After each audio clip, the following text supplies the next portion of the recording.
On this week's JAGcast, I'm interviewing instructor Pete Grigsby of Jag TV. And we're going to talk about how Jag TV started and where it's going. It was a long time ago. So let's start at the beginning. Okay. Why did you start this broadcast program? Why did I start it? Mm-hmm. So I could have people like you in the program. Oh, thank you. The district approached me with an idea, and it was kind of like a big umbrella was to help start their TV channel on Comcast cable, give it programming, and then to build up a video production type class, not only at Blue Springs South, but at both high schools. The idea, actually, a lot of people don't know this, was they actually have me positioned at Paul Concilio building. It's the one, it used to be the old college building on Bob Evans area, north side, okay? Uh-huh. And the district owns that building, and I was actually housed over there my first year. Huh. So I was going to build a media center, radio station, and all that for both high schools to use. But because in 2008, the economy tanked and housing and all that, they kind of put it on hold. I built the radio station over there, and then South High School said, well, we need help with our video class anyway, so why don't you take it over? And that's how it was born. Okay. So I literally brought the radio station over here. It had been on the air for a year. Wow. And brought it here when I started the program as Jag TV. Very cool. All right. And I'm glad it worked out that way. Yeah. I've enjoyed my stay at Blue Springs South. Awesome. 2009 was the beginning of Jag TV. Awesome. All right. And what is your role in the Jag TV broadcast? Basically, just like any other instructor, kind of, I built the cosmetic view. I got the equipment, basically, to advise the students in it. Mm-hmm. I'm kind of like the coach. You know, I choose my players, and I instruct them and how we're going to do things, and it's a week-to-week broadcast, as you know, and that's basically it. I think I'm a firm believer is if you give students, especially just in high school age too, if you give them the right tools and a little bit of direction, they shine. Mm-hmm. You know, I don't do that for them. Right, yeah. It gives you an opportunity for your talents to come out, and that's what this is for. Mm-hmm. When you started the program, how did it feel walking into the empty classroom? I'm still in therapy. I walked into this classroom, and it's a little bigger than a normal classroom, but 3 of the large walls had bulletin boards on them. Mm-hmm. And this room we're in right now that you see as a radio booth was a closet. There was no glass window here. Yeah.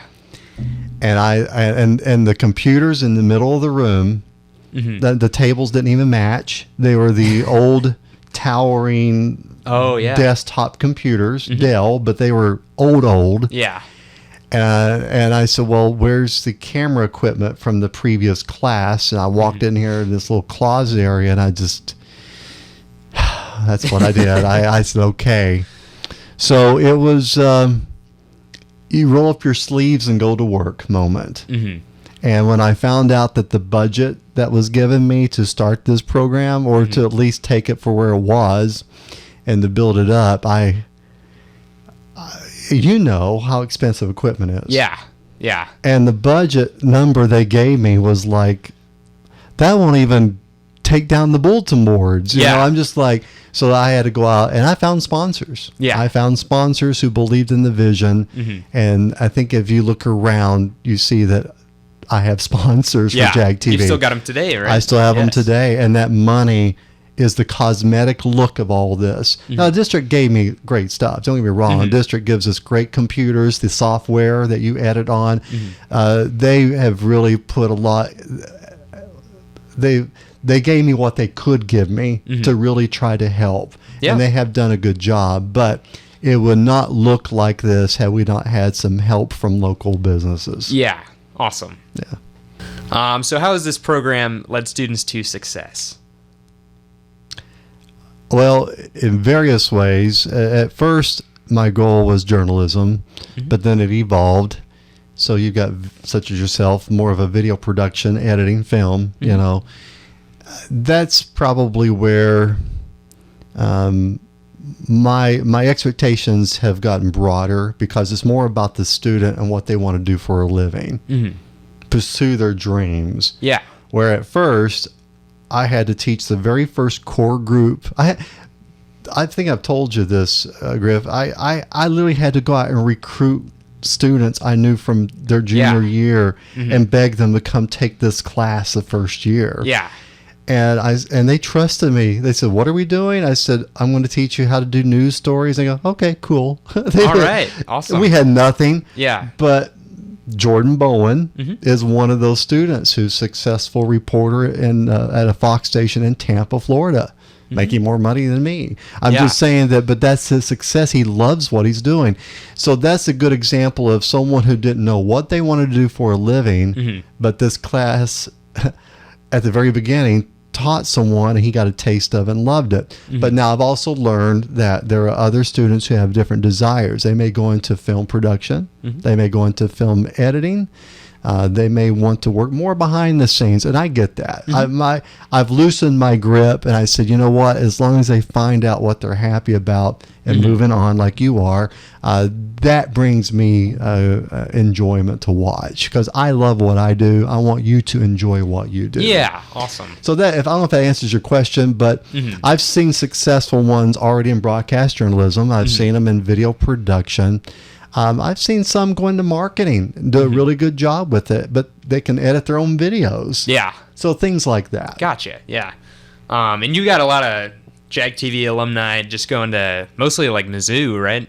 Yeah, like and I don't force them there, but once they do study, if they want to go to journalism, I strongly hint that it's number one in journalism. Yeah. And once they visit it, they agree, and they usually go there. So, and I can honestly say that because I did not go to school there. So I'm just saying they are top notch. But, you know, people like in your case, they have a pretty good film production. But when you explain to me what SCAD does, I'm like, okay, SCAD's for you. Yeah. I'm just, so I want to promote the institutions where the students will enjoy the atmosphere. Yeah. And where they can really get the most out of it. You know, and I think you're going to the right place. Oh, thanks. Yeah. Well, you convinced me. Yeah. And, you know, when I heard about the class structure and what they do, then you need to go to there. And then, and from now on, I'll tell people about SCAD who want to go into the film production. Awesome. Yeah. So where did you start with like an oversized room with bulletin boards? Well, and a closet, this big closet. Cosmetically, I had to do something. I knew from day one, though, when I looked at the size of the room, where someday we would have an anchor desk. I knew that with the depth of field from one corner to the next, I knew that was going to be where someday we will broadcast from an anchor desk, and the background would be real. I didn't want to get into green screen stuff because if it's not done right, it looks horrible. Right? It's really hard to do. Yeah. Very difficult. So I would go with the working atmosphere look of a newsroom in the background. It's real. Yeah.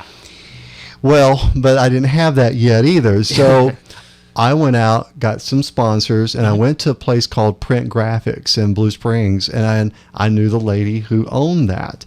And I said, "Can you help us with this new program?" She says, "Yes, what do you need?" I said, "Well, we came up with a logo. I need something big." Because at the time, Griff, the biggest color copy print you could get was like this. It was like UPS had color copies. Yeah. And so I went to the printing press, and they said, "Well, let us get you a banner made." I said, "That's a good idea." Yeah. So they donated a banner with our logo on it. Oh, sweet. Okay. And if you see the old broadcast, that was in the back center where I knew someday you could see it in the background behind the news anchors, right? Yeah. And that hung up there for years. As the program built, everything was built around that one banner. And then one year, I had enough money to replace the banner with a digital monitor. Oh, awesome. Yeah. But I could not get rid of that banner. In fact, my daughter, who's in Jag TV, said, "Dad, you can't get rid of that." She was in this class when I switched it out. She said, that's your monument. I said, "You're right." So it still hangs in the side corner near the door. But if you look at Jag TV, it's evolved from that one banner to better equipment, matching computer tables, nicer chairs, things on the wall. So you can see how it evolved over the years. But that banner was the first thing we got donated to us. Awesome. All right. So when did the radio station start, and how did you get it started? When I first worked for the district, and I was at the Paul Concilio building, the vision was to build the radio station and a studio second. And we built the radio station in a nice location there. We got the funding from the district to buy this soundboard, a couple of computers. It wasn't like this, it was much smaller. And we went on the air. But problem was, we're on online radio station. We got the software to be music 24/7. I had to program all the music. And it took a while to build the library up. Oh, yeah. So if you listen all day long, you might hear the songs repeat. Oh. But we're adult contemporary, something people listen to at work, and so forth. Problem is, though, we realized quickly, and I say that Nick Moser, who was a student at South, very technical engineer type young man, who's my neighbor, he helped me build the radio station, and to this day helps with it. But anyway, we learned right away that let's just say the internet connection was not very fast at that building. Yeah. And about once or twice a day, we'd get knocked off the air. Oh, man. It was horrible. And then with me teaching at South, I'm literally driving over to the other building to get us back on the air. That was not very good. But we had a couple of students from Blue Springs and a couple from Blue Springs South who would come over and learn radio. So we actually had a couple of students learning the process as we were building the program. But let me tell you, after that first year, and they decided that maybe I should build the program here at South, I just said, can I please move the radio station over here? They said, well, yes. I said, where am I going to put it? I got a big closet. Perfect. So this is it. I'm glad they built this oversized closet because now it's a radio booth. Yeah. So that's how, and having it here was just so much easier. And guess what? The internet didn't go down as much here as it did at the building. So, but no. So now I'm building a video and also a news broadcast in there, and also building up the radio station here. I finally had it in one house. And don't forget, just this last year, I had Channel 15 Comcast moved here, which used to be at Blue Springs High School. So I had 3 locations my first year going around trying to build a station, build a video, and build a radio station. So now I've got it in one place. Awesome. Yeah. And so what's on Channel 15? Well, Channel 15 has been a labor of love. It started out with the old PowerPoint-looking slides on a station with bad music. And when they hired me, I said, okay, we're getting rid of that. We went to actual software that will play actual shows. And it was just whatever I could find educational-wise. I got permission to use some NASA videos. I got permission, whatever the city would do. Yeah.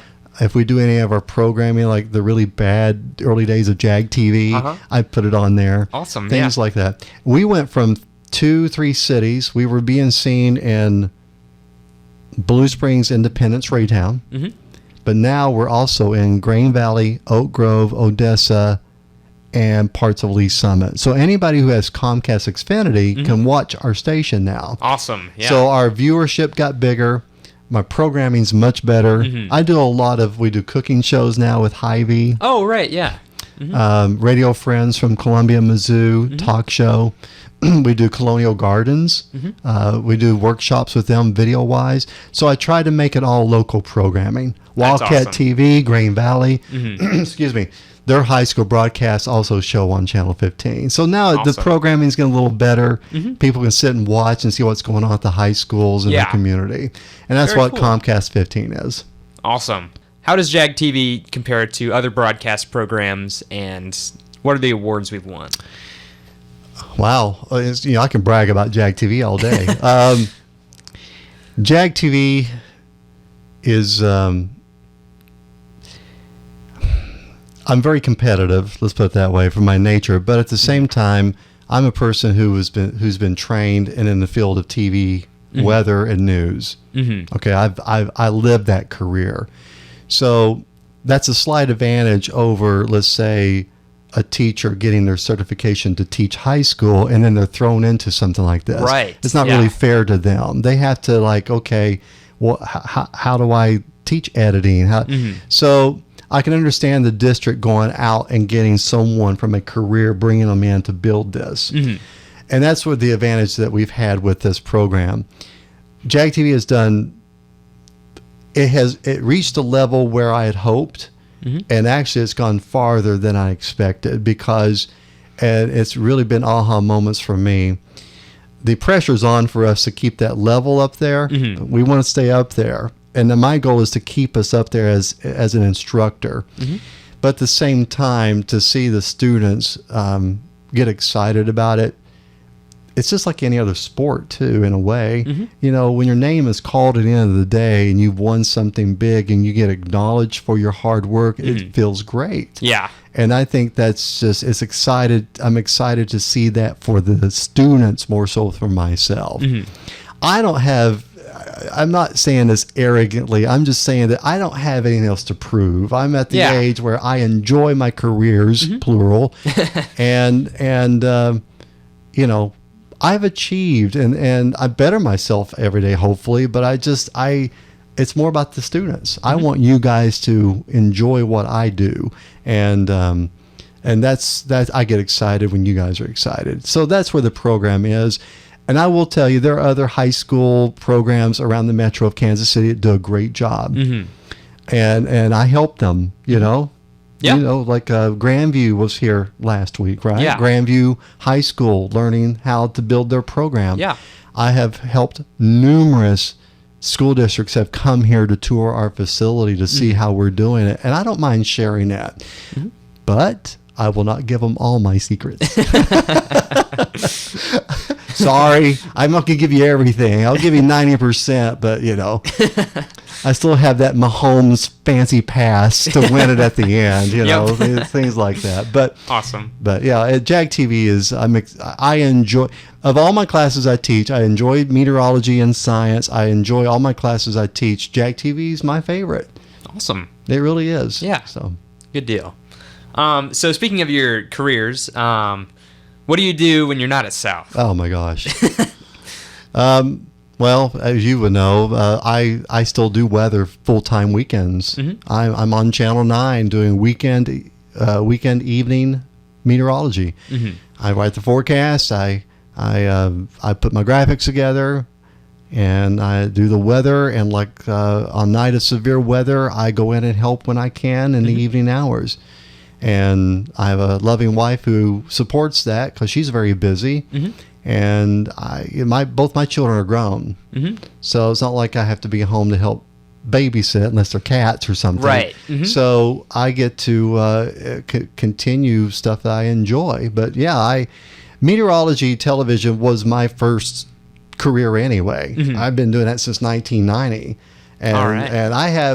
And I've told people in the school district, and they know this, I'm being honest, it will always be number one career for me. The district was a huge blessing because it's just a little notch below it because it allowed me to see my kids grow up. Yeah.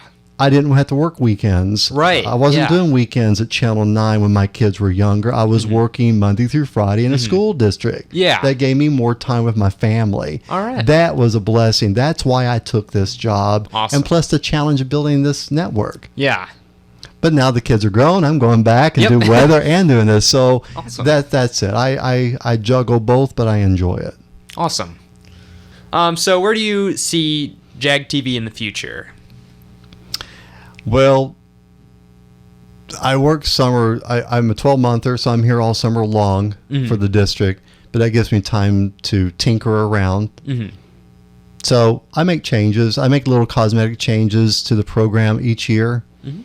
Now, if you're asking me about the future years down the road, I don't know how many more years I have. I mean, the word retirement's a very interesting word. If I retire from this soon, it's so that I could go do something else. Does that make sense? I'm not going to be a person that sits on the couch and watches football or basketball every day. Right. So I will do this as long as I think I'm bringing value to the students and to the program. I think there will be a time, and it's probably not real far off, but there will be a time where I'll know that someone with probably even greater experience than I have in this type of field can take this to the next level. So we'll see. There's a part of me that wants to bow out full-time in weather on TV, but I don't know that yet. But right now I'm doing both, and I kind of enjoy it. So we'll see. I don't know how many more years I have left. If my health remains good and I have the energy to no offense, but deal with teenagers every day. Right. Yes. So, but overall it's been a good ride, and we'll see. I don't really know, but there's a part of me that wants to make sure they get the right person to take over a program. Yes, I understand that. Yeah. It's kind of like a coach of a successful program in any sport or whatever. You just don't throw someone in there. Right. Yeah. So, do I have the final say so in that? Probably not, but I think they might listen to me and advise on who might be good to. I think that's the goal: can you take it and make it even better? Yeah. So. Awesome. Yeah. And so, what do you do in your free time? More on my free time, of course, my wife and I go out on dates, and I like to watch basketball. I watch a lot of basketball on television, football. I enjoy NFL football with the Chiefs. I love music. I actually play piano. I play a little bit of that. I do a lot of church work. I'm into the church a lot. Still a lot of church functions. And I don't know, just a variety of things. And my hobbies, as you know, I like model trains. Yeah. I since a kid, I liked HO scale model trains, and the pandemic made me get my old layout out and add to it. And I still tinker with that. Very cool. So, yeah. I see you running around the neighborhood too. Yeah, you're right. I forgot that part. I like to run. I try to keep fit. I go running a lot. It clears my mind. Yeah, awesome. I don't do it just to exercise, but just to get away from everything. I understand that. Yeah. So that's my outlet. That and model trains probably my outlet. Awesome. Yeah. Is there anything else you'd like listeners to know? No, just the fact that I've enjoyed this building the program, but the most important thing are the students. I've enjoyed watching them move on and do great things in communities.